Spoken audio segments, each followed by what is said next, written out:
Doctor Bhimrao Ambedkar ji की जयंती के उपलक्ष्य में माल्यार्पण कार्यक्रम में पहुंचे दक्षिण दिल्ली से भाजपा प्रत्याशी Ramvir Singh Bidhuri. Doctor Hedgewar social welfare and education society of India के द्वारा ये कार्यक्रम रजौकरी के हरजन बस्ती में रखा गया। जिस कार्यक्रम में आपको बता दें कि पूर्व उपाध्यक्ष जो हैं वो भी पहुंचे, आजाद सिंह के साथ साथ बीजेपी के तमाम कार्यकर्ता और तमाम क्षेत्र के जो लोग हैं वो इस कार्यक्रम में पहुंचे।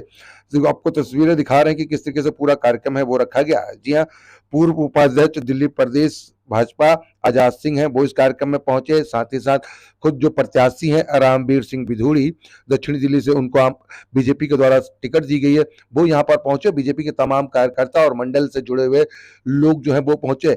एसटी मोर्चा से भी यहाँ पर जो लोग हैं वो पहुंचे। साथ ही साथ सोशल मीडिया और मीडिया एडवाइजर के जो लोग हैं महिला मोर्चा की तरफ से वो यहाँ पर पहुंचे। तस्वीरें हम आपको दिखा रहे हैं किस तरीके से पूरा कार्यक्रम जो है वो रखा गया। साथ ही साथ प्रत्याशी रामवीर बिधूड़ी का यहाँ पर किस तरीके से स्वागत है वो भी किया गया। रामवीर सिंह बिधूड़ी का स्वागत है गांव की तरफ से जो पगड़ी पहनाकर जो है वो भी यहाँ पर किया गया, जिसकी हम तस्वीरें दिखा रहे हैं। ये पूरा कार्यक्रम जो है रजौकरी के हरजन बस्ती में रखा गया, जहाँ पर डॉक्टर भीमराव अंबेडकर की जयंती के उपलक्ष्य में ये कार्यक्रम जो है वो रखा गया था। Doctor Hedgewar social welfare and education society of India के द्वारा यह पूरा कार्यक्रम रखा गया, जिसमें भारी संख्या में जो महिलाएं हैं वो भी यहाँ पर पहुंची और यहाँ के बुजुर्ग और युवा हैं वो भी इस कार्यक्रम में शामिल हुए। तस्वीर हम आपको दिखा रहे हैं किस तरीके से पूरा जो कार्यक्रम है वो रखा गया। इस कार्यक्रम में आप देखिए किस तरीके से डॉक्टर भीमराव अंबेडकर की जयंती पर उनको माल्यार्पण करने के लिए किस तरीके से जो लोग हैं वो पहुंचे। और साथ ही साथ क्योंकि चुनाव की तारीखें जो है वो नजदीक आ रही हैं, 25 मई को राजधानी दिल्ली में चुनाव है, उसको लेकर हर एक प्रत्याशी जो है अपने अपने क्षेत्र में जो है वो पहुंच रहा है और जनता से वोट की अपील कर रहा है। साथ ही साथ जिस तरीके से देश के प्रधानमंत्री नरेंद्र मोदी ने जो काम किया उन कामों को भी यहाँ पर गिनाया गया और क्या क्या कहा वो भी हम आपको सुनाते हैं। किस तरीके से प्रत्याशी रामवीर सिंह बिधूड़ी ने क्या कहा, साथ ही साथ आपको बता दें कि क्षेत्र के लोगों ने अपनी समस्या से भी उनको अवगत कराया, क्योंकि उनके यहाँ पर कई सारी समस्याएं हैं। खासतौर पर अगर देखा जाए तो सीवर की जो लाइन है वो यहाँ पर नहीं डली है, पानी की मूलभूत सुविधाएं उनको सुचारू रूप से नहीं मिल पा रही हैं। उन्हीं सारी चीज़ों को लेकर यहाँ पर नेताजी को इसके बारे में अवगत कराया गया। हालांकि नेताजी ने पूरा आश्वासन दिया है कि वो जल्द से जल्द इन समस्याओं से भी लोगों को निजात दिलाएंगे। अब देखना होगा कि 25 मई को जो वोट है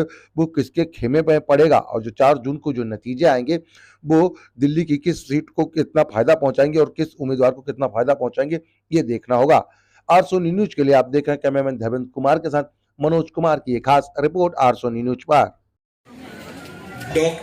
इंटरनेशनल सेंटर बनाया है बाबा साहब की याद में, और वहाँ बाबा साहब की बहुत ही सुंदर प्रतिमा लगाई है।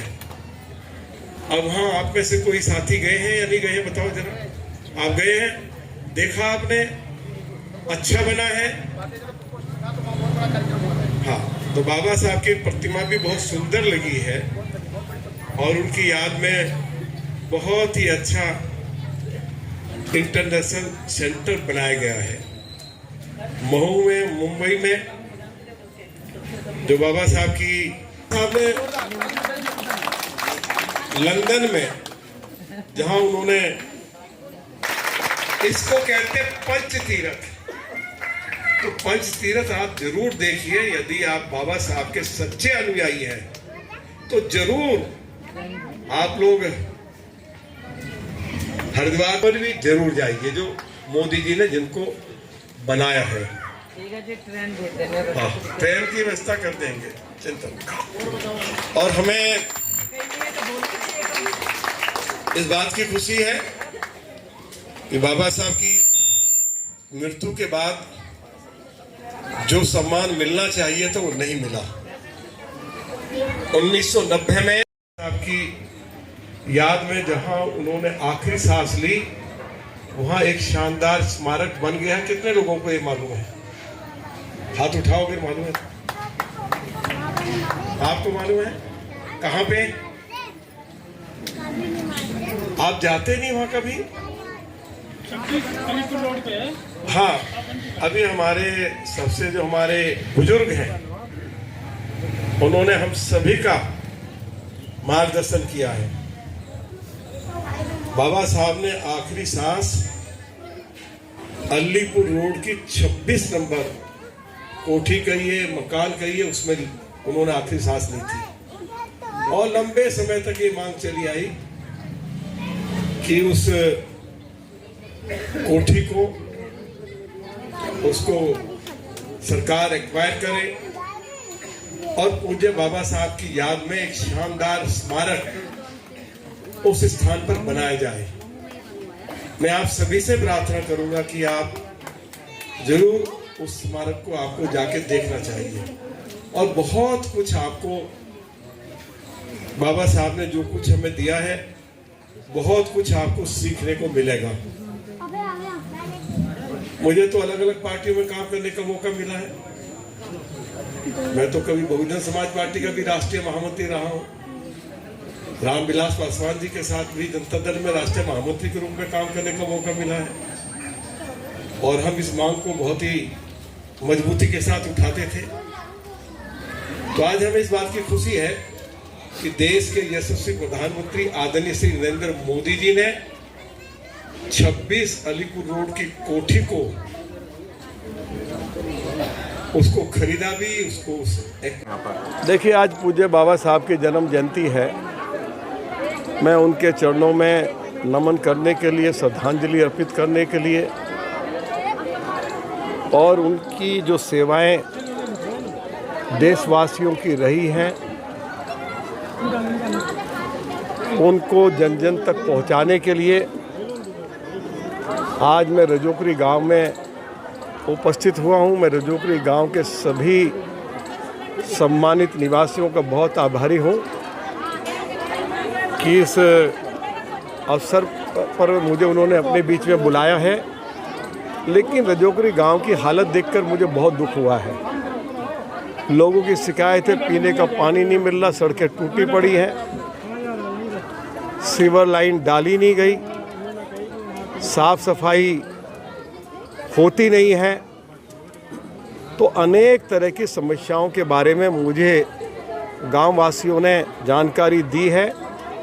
जब से अरविंद केजरीवाल की सरकार आई है, ओल्ड एज पेंशन बनाने का काम बंद हो गया है, राशन कार्ड नहीं बनाए जा रहे हैं, प्रधानमंत्री आयुष्मान भारत योजना जिसके तहत यदि कोई व्यक्ति बीमार हो जाए तो 5 लाख रुपए तक का मुफ्त इलाज मोदी जी की सरकार की ओर से उपलब्ध कराया जाता है, उस योजना को अरविंद केजरीवाल की सरकार ने दिल्ली में लागू नहीं होने दिया।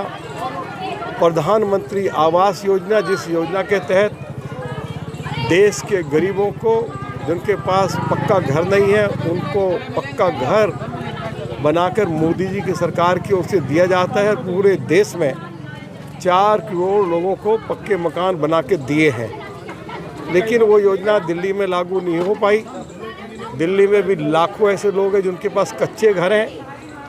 तीसरी बार मोदी जी प्रधानमंत्री बनने जा रहे हैं। दिल्ली की सातों की सातों सीटें भारतीय जनता पार्टी भारी मतों के अंतर से जीतने जा रही है। पिछली बार 57% से लेकर 60% वोट पड़ा था, इस बार 70% से ज़्यादा वोट दिल्ली के मतदाता मोदी जी को देने जा रहे हैं और 400 सीटें हम मोदी जी की लीडरशिप में जीतेंगे। और तमाम जो गांव की समस्या है, चाहे वो पानी की है, चाहे सड़क की है, चाहे सीवर की है, चाहे आज जो बिजली के बड़े बड़े बिल भेजे जा रहे हैं, चाहे हाउस टैक्स के नोटिस भेजे जा रहे हैं, इन समस्याओं का समाधान करेंगे।